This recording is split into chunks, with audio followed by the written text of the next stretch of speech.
Forgive me, Heavenly Father, for I have sinned. Go on, my child, the Lord is here to listen. Well, I've never played Fallout New Vegas before. Could you speak a bit louder, boy, so this old ears can hear you? I've never played Fallout New Vegas before. How? You fucking what? The guy in the confession stand's never played Fallout New Vegas before. Get him! It's true, and I'm brave enough to admit it. Like a newborn, today we'll be suckling from the teat of experience. Don't you want to play the game normally so you can have a good first experience, I hear you say? You're fired, get out. Come on, I got a room full of the best and not one of you can come up with a video idea? Punching only? No, I've done that too recently, away with you fool. How about without a camera? Not even a game mechanic. You make me sick. How about you beat the game with a gun that was designed only to kill really small animals and is practically useless against anyone else? You son of a bitch.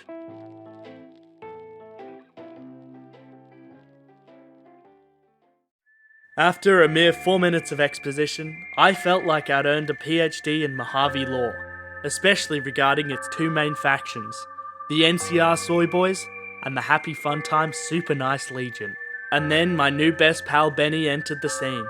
Benny must have underestimated the Wasteland's reigning Rat King, crowned for my impressive rat genocide. The mere combination of my trigger finger and a Varmint rifle sent rodents and people alike fleeing in terror. To me, taking a bullet to the face was as easy as shaking hands.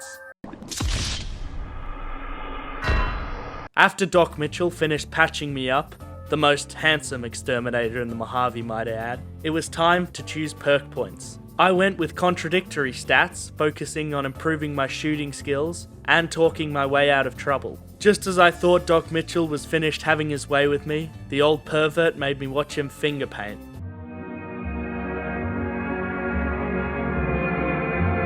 Well, at least it boosted my barter, guns, and speech skills. I also took the skilled trait, which gave me a bonus to all of my skills at the cost of 10% of my experience gain. Maybe he swindled me, but I thought it was a successful transaction. Free from character creation, I laid my eyes on Goodsprings, the first stop on our Mojave adventure.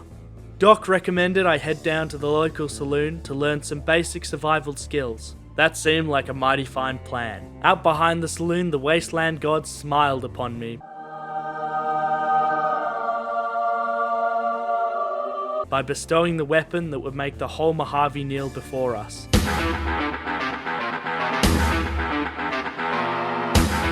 Sunny Smiles and I tackled a gecko infestation.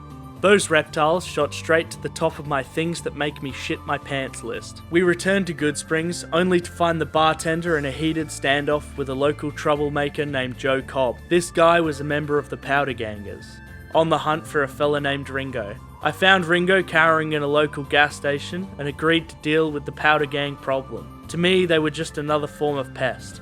Vermin, Powder Gangers, it was all the same, only my usual targets were smaller and harder to hit. The Powder Gang soon realised that to me they were just small game in the Mojave. With that sorted out, I wrapped up my business in Goodsprings and set my sights on the nearby city of Prim. I had only one thing on my mind: finding Benny and getting back the package that I was supposed to deliver. This is where our 18-carat run of bad luck started. It would have been far easier to navigate a truck through a school zone after downing a bottle of Jack than it was to film this challenge. Footage? Corrupted. Is outplayed recording? You bet your ass it's not. Game crashes? More times than I'd care to admit. I wish I could tell you I breezed through this challenge with the grace of a seasoned wasteland warrior, but that would be a total fabrication. In fact, I had to restart the game not once, but twice after already advancing through the story, and honestly I lost count of how many times I shamefully reloaded old saves just to salvage some precious footage. I'll paint you a picture that perfectly encapsulates my incredible lack of luck.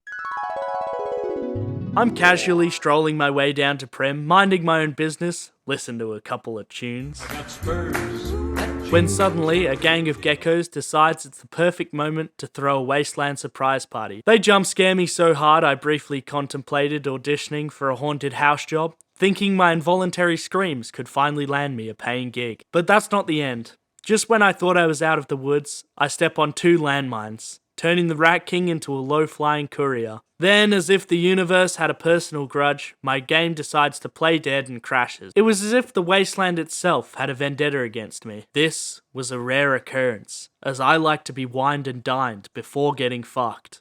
Prim was looking worse than the prospect of an extended family dinner with a phone on 1%. Inside the Vicky and Vance casino, I struck up a conversation with an affiliate, discussing my courier business with the Mojave Express. It came to light that the item I was missing from my possession was a platinum poker chip. On the threads online, there's a lot of controversy that if these are 3D printed, which if this isn't actual silver, how are we going to fend off the werewolves that come in here at 8 p.m.? As for Benny's whereabouts, that piece of the puzzle had to be extracted from a captive deputy, currently being held hostage by a gang of ruffians. They were like ants in the path of the Rat King, armed with my trusty Varmint rifle. The frustrating irony of my quest seemed I was always just behind Benny, following by only a few days, as he now made his way toward Nipton.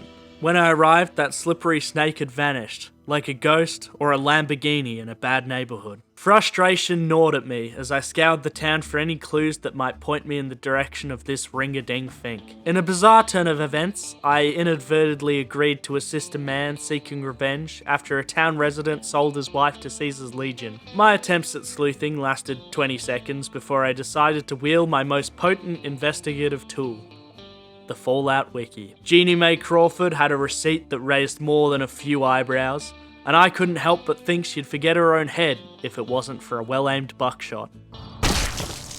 Manny Vargas, another local of Nipton, held crucial information about Benny's whereabouts, but like Medicare in America, he wasn't going to give it up for free. It appeared I had to clear out a nearby old rocket test site, and what I thought would be a brief detour on our way to New Vegas turned into a grueling 3-hour ordeal. During this eventful saga, the only standout moment was when I managed to land a sweet snipe on a ghoul. Inside the building, I encountered a couple more ferals, and treated them like racehorses that have broken their leg on Cup Day, swiftly and with little sympathy. Venturing upstairs, I crossed paths with a man who seemed to be suffering from a severe identity crisis, believing himself to be a ghoul. Don't we all have our moments of eccentricity, dressing up and pretending to be something we're not? The leader of this particular group of individuals tasked me with clearing out the basement of the building, so I'm sure you can guess where I headed to next. This is where the first part of my personal purgatory began. The Nightkin hit like a sledgehammer, and I, unfortunately, am as soft as a drunk groom on his wedding night. I encountered a non-hostile Nightkin named Davison, and he had a particular request for me: to find the stealth boys that were supposedly in a room guarded by a ghoul. The catch? This ghoul would only vacate the premises if I located his friend who had descended into the basement with him. Allow me to illustrate just how much Fallout adores its fetch quests, and how they make me contemplate joining my rat brethren in the deep fryers of KFC. I was sent here by Manny. He receives the rocket test site, I receive information on Benny. To clear out the rocket test site, I need the ghouls upstairs to leave. They receive the basement, I receive them leaving. And to get the Nightkin to leave, they need to receive stealth boys, and then I receive them leaving. To get the stealth boys, I need to convince Harlan to leave. He needs to receive his friend that he came down here with, and I receive him leaving. As I arrived at this mind-boggling realization, my frustration knew no bounds. Regrettably, Harlan and Harlan's head were the closest thing to the barrel of my Varmint rifle. After poring over a terminal in that room, I discovered that the stealth boys had been dispatched to an entirely different location. They were never here to begin with. So I told the Nightkin to hit the road, and they obliged.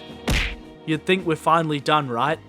Well, if you answered right, you're not just wrong, you're stupid. Those ghouls upstairs had a brand new task for me: to fuel up their rocket ships for their grand voyage. 2 more infuriating fetch quests and 500 caps later, and I gleefully set them off to what was almost definitely a one-way ticket to an early grave. With the mission seemingly accomplished, I went to leave, eager to return to Manny and deliver the supposed good news. But alas, the wasteland had other plans for my fleeting happiness. Just as I was about to make my exit, disaster struck. My game crashed, and no, I'm not talking about the footage you're watching right now. That all went surprisingly smoothly. I'm referring to the other 2 hours of footage that were cruelly corrupted when my game decided to take a nosedive. This unfortunate turn of events forced me to reset back to square one in Nipton, all just so I could capture this particular segment of the video. Finally back in Nipton, Manny told me that Benny was heading for Baldur's Gate, so I left for Baldur's Gate. I couldn't help but hope that this might be my chance to finally face off with Benny, but once again, I was not only wrong, I was stupid. Benny had already made his hasty escape, leaving one of his associates, the same one who had witnessed him shooting me. I struck a deal with Jessup, assuring him that the NCR would spare him if he divulged Benny's current whereabouts. It turned out Benny was gunning for the Strip. I advised the NCR to play nice and left, ready to set my sights on the dazzling lights of New Vegas. By this point, my prowess had elevated me to near godlike levels in both speech and gun skills, boasting an impressive 70 points in speech and a respectable 66 points in guns. To further enhance my combat abilities, I'd wisely chosen a few perks, including Bloody Mess, which had significantly boosted my damage output. As I stood and stared at the lights of New Vegas, I was starting to see progress. Maybe all this wasn't a massive waste of my time. These bighorns were fucking though. The Freeside thugs had become nothing more than pesky vermin, begging for someone to rein them in. I found myself standing before the gates to the Strip, anticipation building as I contemplated my next move. All I had to do was walk through those gates and... Man, there's a paywall. Checks out. I did what anyone should do when running low on funds.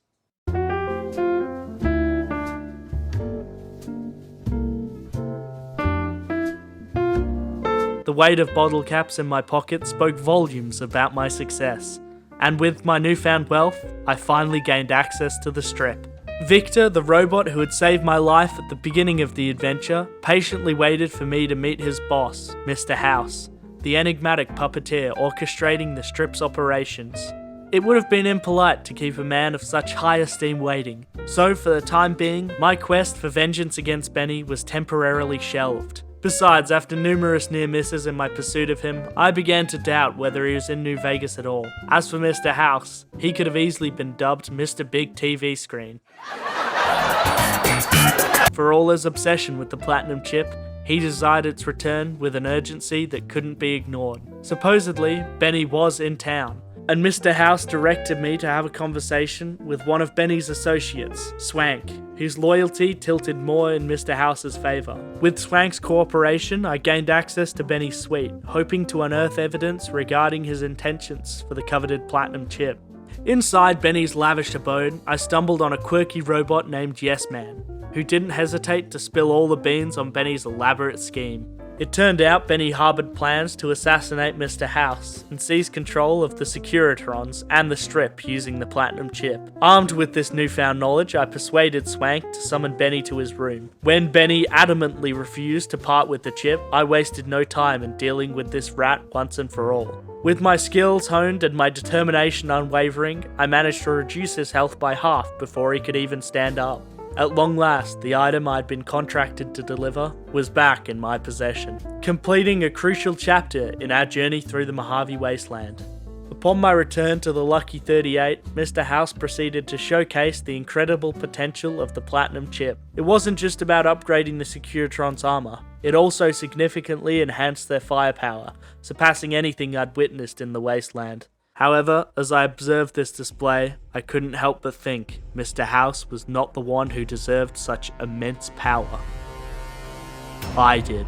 With a determination to seize control, I unlocked the terminal leading to his secret cave. Ignoring the angry Securitrons that crossed my path, I descended into the basement.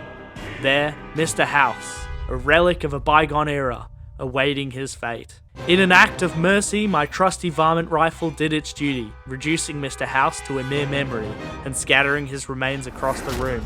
With the help of Yes Man, the power of New Vegas was almost within my grasp. Upon Yes Man's recommendation, I embarked on a mission to establish contact with various local factions and determine whether they should be left alone or not.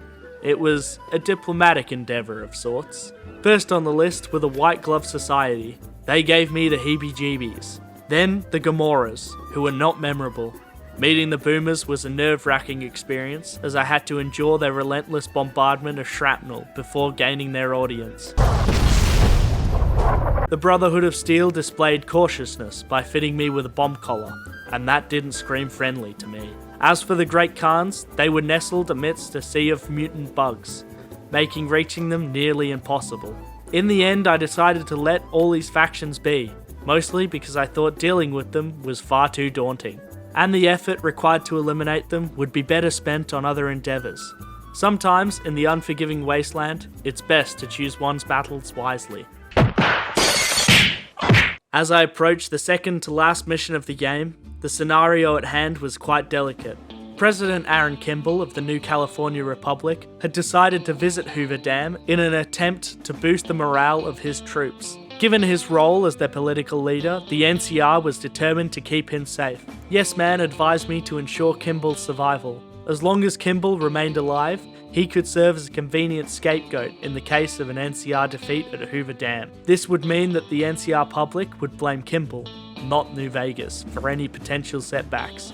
Upon my arrival at the dam, I conducted a quick reconnaissance to check for any signs of Legion assassination attempts. I discovered evidence of a dead mechanic, and on the helipad, another mechanic who was carrying a bomb detonator. Suspicion arose when I encountered a ranger on the roof who attacked me after a conversation. My trusty Varmint rifle quickly put an end to his aggression. The situation escalated when the mechanic from earlier went on a kamikaze mission during Kimball's speech, attempting to stab the president. The NCR Rangers disappointingly proved themselves utterly useless, carrying away from the lone assassin. Fortunately, the threat was swiftly neutralized, and the president remained unharmed. However, what I didn't anticipate was the lasting consequence of this confrontation. My actions had permanently soured my relationship with the Legion, making it impossible for me to gain access to the bunker under their camp. Realizing this, I decided to revert to an earlier save and take a different path. I ventured to Caesar's camp, where, to my surprise, the Legion leader allowed me into the bunker.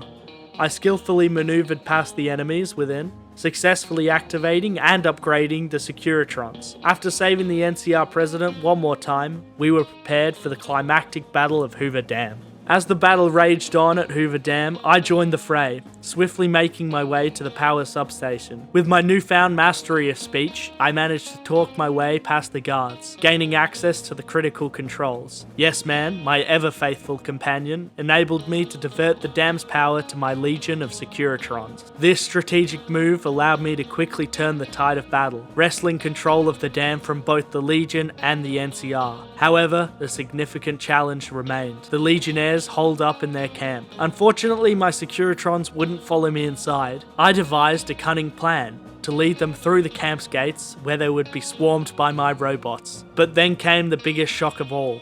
Lanius, the formidable leader of the Legion, didn't spawn until I crossed a certain area. To make matters worse, once I crossed that point, the camp's gates slammed shut, leaving me unable to have them executed by my Securitrons. Now, you might be wondering, Doey, haven't you been investing heavily in speech? Can't you talk Lanius out of fighting you? Well, my friend, I had no idea that was even an option, until my mate enlightened me in a Snapchat message after the fact.